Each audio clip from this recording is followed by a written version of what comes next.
माननीय उद्धवजींनी वृक्ष लावला आणि त्याला माती मी टाकलेली आहे आणि मी एकत्रितपणे त्या वृक्षाला खत आणि पाणी टाकलेलं आहे, त्यातला संकेत आपण सगळ्यांनी समजून घेतला पाहिजे। युतीला उद्धव ठाकरे आणि माझं खत पाणी, देवेंद्र फडणवीसांनी आळवला मैत्रीचा सूर, वृक्षाचा वटवृक्ष होण्याचा व्यक्त केला विश्वास। जे चांगलं आहे त्याचं मी खुल्या मनाने कौतुक करणार आणि नुसतं कौतुकच नाही करणार, तर जिथे जिथे तुम्हाला गरज असेल तिथे तुमच्या सोबत मी खांद्याला खांदा लावून उभा राहणार। वृक्षारोपणाच्या निमित्तानं युतीतल्या नेत्यांमधला अबोला संपला। वृक्षारोपणाच्या सरकारी मोहिमेचं उद्धव ठाकरेंकडून कौतुक, आतापर्यंत 33 लाख झाडं लावल्याचा दावा।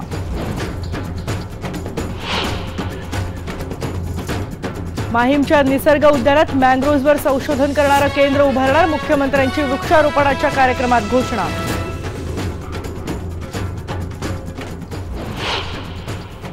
मी म्हटलं असं शक्यच नाही आहे आणि यामधनं मला खात्री आहे की हे सगळं फेक आहे।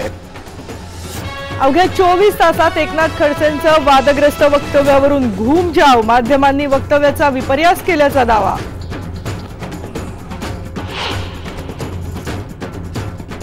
बीड बँक घोटाळा प्रकरणी धनंजय मुंडे आणि अमरसिंह पंडित यांची एसआयटीनं केली चौकशी, मध्यरात्री 2.5 तास झाली चौकशी। ठाण्यातल्या चेकमेट कंपनी दरोडा प्रकरणात कंपनीच्याच आजी माजी कर्मचाऱ्यांचा हात असल्याचं उघड, 7 आरोपी पोलिसांच्या ताब्यात। नाशिकमध्ये आरोपींकडून पोलिसांना जीवे मारण्याचा प्रयत्न, तुरुंगातून कोर्टात नेताना 2 पोलिसांना आरोपींची तुफान मारहाण।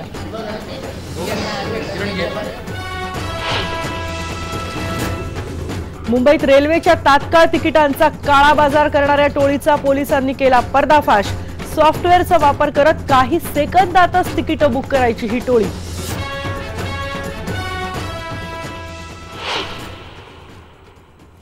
ज्येष्ठ संशोधक साहित्यिक डॉक्टर राज चिंढेरे यांच्या पार्थिवावर अंत्यसंस्कार, लोकसाहित्याचा गाढा अभ्यासक काळाच्या पडद्याआड।